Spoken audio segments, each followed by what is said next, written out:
नमस्ते दर्शकों, आज हम गुड़ी पड़वा इस त्यौहार के बारे में जानकारी हासिल करेंगे।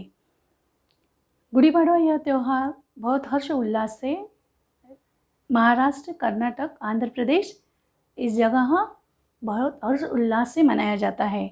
महाराष्ट्र में इसे गुड़ी पड़वा कहते हैं, कर्नाटक, आंध्र प्रदेश में इसे उगादि या युगादि के नाम से जाना जाता है।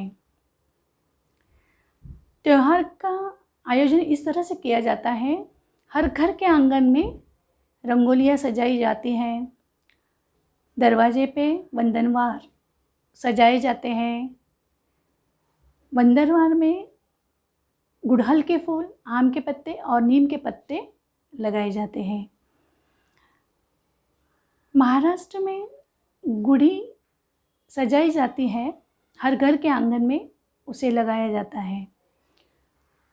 एक लकड़ी को लेके उसे रेशम वस्त्र पहना के, साड़ी पहना के, तांबे या चांदी के बर्तन से उसे अच्छी तरह से सजाया जाता है और वंदनवार या हार पहना के उसे दरवाजे पे रखा जाता है। इस पर्व को हम इसलिए मनाते हैं, इसके पीछे एक कहानी है। प्रभु रामचंद्र जी 14 साल वनवास गए थे। उसी वक्त उन्होंने रावण पे विजय प्राप्त की और वो अयोध्या लौटे।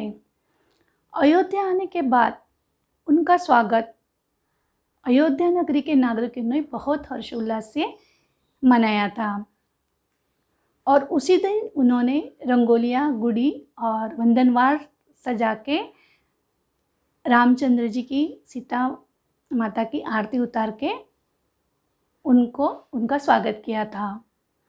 उसी वक्त से इस तरह से इस त्यौहार को मनाया जाता है। उसी तरह इसकी और एक वजह है कि हमें इसे ज्योतिषीय रूप से इस तरह से देखना चाहिए कि इस दिन ज्योतिषीय लोग जो ज्योतिष जानते हैं, ज्योतिष एक दूसरे को बताते हैं, जैसे कि हम कंसल्ट करते हैं, उन्हें पंचांग वाचन भी करना चाहते हैं, करना ज़रूरी है। पंचांग वाचन क्या होता है? ग्रह, तारे, नक्षत्र, राशि, उस दिन इसका जिक्र करने से या इसे पढ़ने से हमें उसकी एनर्जी मिलती है, उसकी पॉजिटिविटी मिलती है, शुभ आशीर्वाद मिलता है इन ग्रहों का। यह पंचांग हर एक सर्वसामान्य लोग भी पढ़ सकते हैं। प्रथम पंचांग को लाके उसकी पूजा करनी चाहिए और ग्रह, नक्षत्र, तारे, राशि का वाचन करना चाहिए। कहते हैं ब्रह्मा जी ने युग का प्रारंभ इसी दिन से किया था। इस दिन जैसे बाहर का आंगन सजाया जाता है, उसी तरह से घर के मंदिरों को भी सजाया जाता है।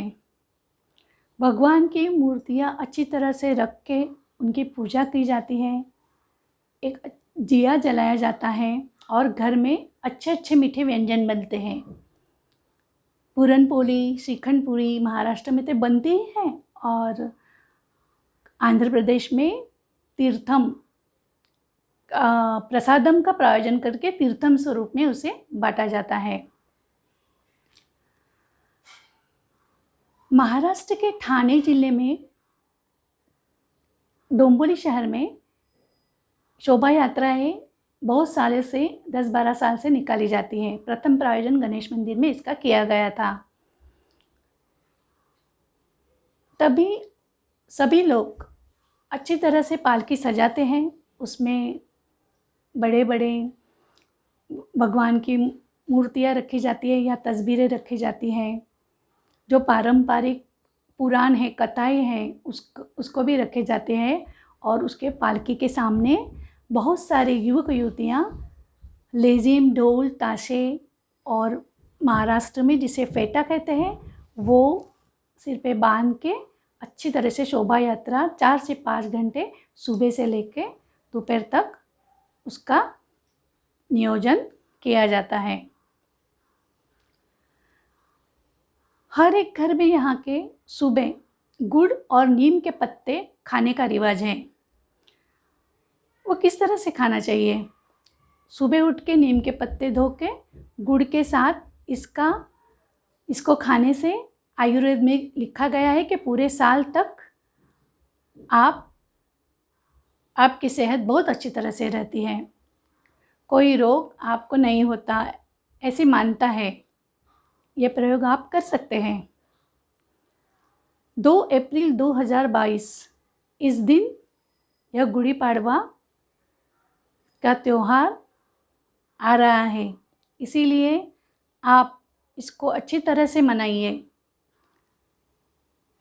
इसी दिन दुर्गा माता का भी नवरात्र होता है। गुड़ी पाड़वा से स्टार्ट होके शुरू होके रामनवमी तक वो चलता है, तो दुर्गा माता का भी आशीर्वाद हमें प्राप्त होता है। देखिए, त्यौहार हमें क्यों मनाना चाहिए?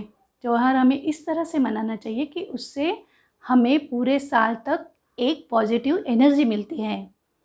इसकी वजह से हम पूरे साल उसको हर्षोल्लास से हम हर एक दूसरे को प्रेजेंट होते हैं। तो त्यौहार इस तरह से ही मनाना चाहिए, हर्षोल्लास से। मैं आपकी विनया कुलकर्णी। आपको मेरा ये वीडियो कैसे लगा आप ज़रूर मुझे बताइए। धन्यवाद।